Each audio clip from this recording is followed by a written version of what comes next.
So now let's see how we can work around with the charcoal effect inside of Corel Draw. So in order to do that, I'm going to go around onto the file menu and then choose import right here.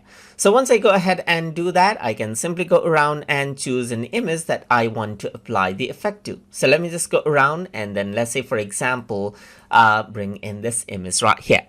So now in order to go ahead and apply the charcoal effect to it, first of all, I need to go around under effects, then go around over here onto the art stroke section right here. And here you can see that there's a lot of different type of art stroke effects right here.